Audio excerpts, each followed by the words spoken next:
आशा करती हूँ आप सभी कुशल मंगल होंगे और परीक्षा की तैयारियों में जुटे हुए होंगे, है ना। बिल्कुल ठीक है। तो आज का जो हमारा विषय है वो है आत्मत्राण। ठीक है बच्चों, तो आत्मत्राण जो कविता है वो कैसी है इसके बारे में हम जानेंगे, किसने लिखी है इस बारे में हम जानेंगे, और किस उद्देश्य से लिखी गई है बच्चों ये भी हम जानेंगे। तो सबसे पहले जान लेते हैं कि कविता का क्या परिचय क्या है। तो बेटा जो आत्मत्राण कविता है उसमें जो कवि हैं वो हमेशा प्रभु से सिर्फ एक ही विनती कर रहे हैं कि प्रभु अगर मुझ पर कोई भी मुसीबत आए, किसी भी प्रकार की कोई भी मुसीबत कठिनाई आए तो आप मुझे बचाने ना आए। अरे ये क्या बात हुई, ये कवि क्या कह रहे हैं प्रभु से। हम तो हमेशा अपनी मुसीबतों में भगवान को याद करते हैं, लेकिन यहाँ क्या कह रहे हैं कि जब भी मुझ पे कोई मुसीबत आए तो मुझे उनसे लड़ने का बल देना, उस कठिनाई से जूझने का बल देना, ना कि मैं आपकी मदद की वहां इंतजार करता रहूं। ठीक है बच्चों, तो प्रस्तुत पाठ में कविवर मानते हैं कि प्रभु ने सब कुछ संभव करने की ताकत है, फिर भी वह बिल्कुल नहीं चाहते कि वो कुछ करे। वो कहते हैं कि मुझे मुसीबत में आप मदद करने मत आइएगा। कवि कामना करते हैं किसी भी आपदा या विपदा में, किसी भी इस परेशानी का हल निकालने का संघर्ष करने में वो स्वयं करे। ठीक है, प्रभु को कुछ भी ना करना पड़े। तो आखिर वह सब क्यों कह रहे हैं, प्रभु से क्या चाहते हैं। तो प्रभु से ये चाहते हैं कि वो उन्हें साहस दे उस परेशानी से, उस कठिनाई से लड़ने का। तो यहाँ कवि रविंद्रनाथ ठाकुर जी प्रस्तुत कविता बांग्ला में लिखी है उन्होंने, और इसका हिंदी में अनुवाद किसने किया है। हिंदी में इनका अनुवाद श्रद्धेय आचार्य हरि प्रसाद द्विवेदी जी ने किया है। बच्चों ध्यान रखिएगा, ये जो कविता है वो बांग्ला में लिखी गई और लेकिन इसका अनुवाद हरिप्रसाद द्विवेदी जी ने किया। तो द्विवेदी जी का हिंदी साहित्य को समृद्ध बनाने में बहुत ही योगदान है, उन्होंने बहुत ही योगदान दिया हिंदी साहित्य को आगे बढ़ाने में। ठीक है, तो यह अनुवाद बताता है कि अनुवाद कैसे मूल रचना की आत्मा को ज्यों के त्यों बनाए रखता है। एक इसी चीज की तो बेटा मतलब बात है कि आप दूसरे की रचना को उठा रहे हैं, उसको ट्रांसलेट कर रहे हैं, लेकिन उसका एसेंस, उस कविता का जो एसेंस है, उसका जो रस है वो ज्यों का त्यों रहता है। तो यहाँ पर बिल्कुल ही उन्होंने सही उसके साथ न्याय किया है। ठीक है, तो आत्मत्राण कविता परिवेश पहले हम जान लेते हैं कि आखिर कविता में है क्या क्या। ठीक है, यदि कोई तैरना सीखना चाहता है तो उसको पानी में उतरने में मदद तो कर सकता है ना। अगर मान लीजिए आपको यदि कोई तैरना सीखना चाहता है तो कोई उसको पानी में उतरने में मदद कर सकता है, उसको डूबने का डर ना हो अगर, तो है ना, इसीलिए उसके पास भी बना रहता है। परंतु जब वो तैरना सीख जाता है तो वो उसको छोड़ देता है स्वतंत्र, है ना बच्चों, और वो सिखाने वाला हाथ पांव चलाएगा और तभी तो तैराक बनेगा। परीक्षा जाते समय व्यक्ति बड़ों के आशीर्वाद की कामना करता है और बड़े आशीर्वाद भी देते हैं, लेकिन परीक्षा तो उसे खुद ही देनी पड़ती है। उसी तरह से जब दो पहलवान कुश्ती लड़ते हैं तब उनका उत्साह तो सभी लोग बढ़ाते हैं, जिससे उनका मनोबल और हौसला बढ़े, परंतु कुश्ती तो खुद को ही लड़नी पड़ती है। तो यही पाठ का परिवेश है बेटा कि भगवान ने हमें हर कठिनाई से लड़ने की ताकत हमें दे दी है। अब उस कठिनाई से कैसे जूझना है ये हमारे ऊपर है। जैसे आप लोगों को परीक्षा में कठिनाई लग रही होगी कि परीक्षा आ गई, हाँ क्या करे, लेकिन आप वेल प्रिपेयर्ड है, मत भूलिए आपके अध्यापकों ने आपको बहुत अच्छे से पढ़ाया है, अपने ऊपर विश्वास बनाए रखिए। ठीक है, आपको सब आता है। चलिए, तो पहला काव्यांश हमसे क्या कहता है देख लेते हैं। विपदाओं से मुझे बचाओ यह मेरी प्रार्थना नहीं, केवल इतना हो करुणा में, कभी ना विपदा में पाऊं भय। अब आप कहेंगे कि हम तो हर बार विपदा में भगवान को बुलाते हैं, तो यहाँ कवि को क्या हो गया है। यहाँ कवि को कुछ ऐसा हो गया है कि वो कह रहा है भगवान कभी भी मैं मुसीबतों में आऊं, करुणा में मतलब करुणा देने वाला, भगवान को करुणा में कहा जाता है। तो कह रहे हैं कभी भी मैं मुसीबत में फंसूं भगवान तो तुम मेरी मदद के लिए मत आना, मतलब विपदाओं से मुझे बचाओ, ये मेरी प्रार्थना नहीं, मैं आपसे ये प्रार्थना नहीं करता हूँ कि आप मुझे कठिनाइयों से परेशानियों से बचाएं, केवल इतना हो करना मैं कभी ना विपदा में पाऊं भय, कि जब भी मेरे ऊपर कोई मुसीबत आए मैं उससे घबराऊं नहीं।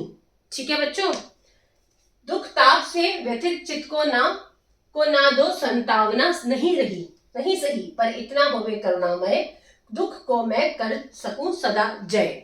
तो इसमें कवि क्या कह रहे हैं कि जब भी मैं किसी दुख में आऊं, किसी भी मतलब मेरे ऐसा कोई क्षण आ जाए जब मैं बिल्कुल ही टूट जाऊं, उस समय मुझे कोई सांत्वना देने वाले ना हो, कंसोल करने के लिए। जैसे कोई ट्रेजेडी हो जाती है तो कंसोल करने लोग सांत्वना देने आते हैं ना, तो यहाँ कवि कह रहे हैं अगर मैं किसी दुख में भी डूब जाऊं तब भी मुझे कोई सांत्वना नहीं चाहिए, किसी का सहारा नहीं चाहिए। बस भगवान मुझे इतनी ताकत देना कि मैं उस दुख को हरा कर उस पर जीत हासिल कर पाऊं।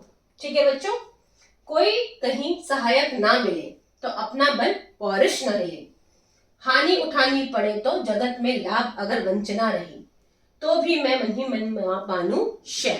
तो इसमें कवि कह रहे हैं कि अगर कोई मुझे कोई भी सहायता ना मिले, कोई मेरी हेल्प ना करे, मैं हेल्पलेस हो जाऊं, तो भी मेरा जो पौरुष है, मेरा जो बल है, मेरा अपने ऊपर जो विश्वास है वो ना हिले।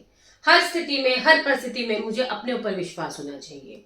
ठीक है। हाँ, अगर मुझे कभी मेरे पास बहुत धन दौलत है लेकिन कभी मुझे हानि भी उठानी पड़े, है ना, कभी मुझे कोई बहुत पैसा आ गया खुशी मनाते, लेकिन जब कोई हानि होती है, जब कोई लॉस हो जाता है, तो उसमें भी मैं टूटू ना।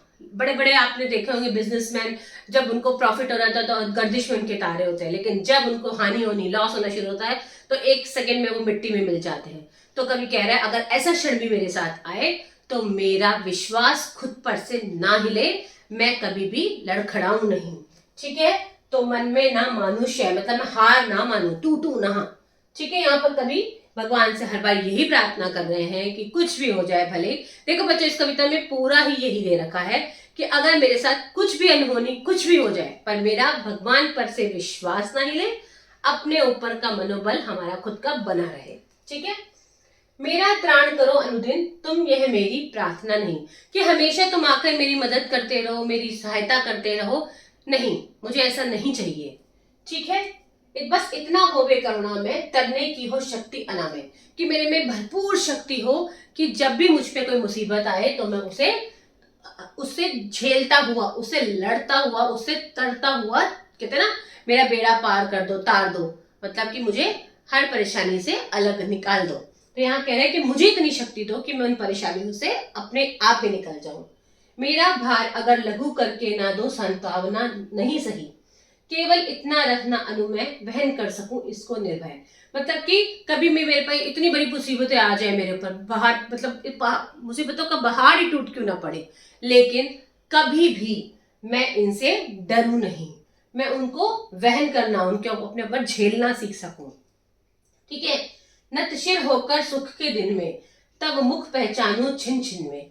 कह रहे हैं कि जब मेरे सुख के दिन आएंगे तब मैं तुम्हें शुक्राना कर सकूं। भगवान को हमेशा शुक्राना किया करो बच्चों, उन्होंने हमें जो भी दिया है बहुत अच्छा दिया है।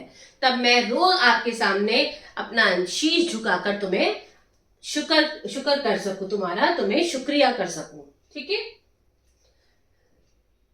दुख रात्रि में करे वंचना, मेरी जिस दिन निखिल मही, उस दिन ऐसा हो करना मैं तुझ पर करूं नहीं संशय। अगर मैं इतना मुसीबत मेरे पे आ भी जाए लेकिन कभी मुझे तुम पर संशय ना हो भगवान।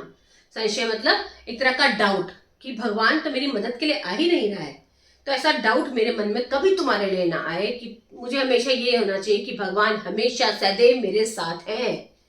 मैं एक आवाज लगाऊंगा तो भगवान आ जाएंगे, इतना विश्वास रखो अपने भगवान पर और अपने ऊपर भी। परंतु ऐसी कभी नौबत ही ना आए कि मुझे भगवान को बुलाने की आए नौबत आए कि मैं अगर कोई मुसीबत आए मैं स्वयं लड़ लूं। पहले वो कभी यही अपने आप को प्रेफरेंस दे रहा है कि जब भी मेरे पास कोई कठिनाई आए, मुसीबत आए, तो मैं खुद ही लड़ लूं उससे। लेकिन कभी मेरे पर ये ना हो कि मुझे तुम पर शक हो कि भगवान ने सारी मुसीबतें मेरे ही जिम्मे कर दी है, सारी की सारी मुसीबतें मेरे ऊपर आ गई हैं। ये ऐसा संशय, ऐसा भगवान पर डाउट ना मेरे मन में कभी भी आए, संशय ना आए। ठीक है बच्चों। तो इस पूरी कविता में सिर्फ यही बताया गया है कि किस प्रकार से कवि भगवान से प्रार्थना कर रहे हैं कि वो हमेशा उनके साथ तो रहें, पर उनका मुसीबतों में उनको निवारण करने ना आए, उनमें खुद ही ताकत दें, उनका इतना पौरुष बढ़ाएं, उतना बल हो उनमें, उतनी सहन शक्ति हो कि वो हर मुसीबत से खुद ही लड़ जाए। ठीक है बच्चों। कविता बहुत छोटी सी है पर अर्थ बहुत ही बड़ा है इसमें। तो कवि रविंद्रनाथ ठाकुर जो इतने कम शब्दों में इतनी बड़ी बात कह गए, इसे हमें अपने जीवन में भी ढालना चाहिए। ठीक है बच्चों। फिर भी अगर आपको कहीं डाउट आता है तो कमेंट बॉक्स में अपने प्रश्न लिखिए।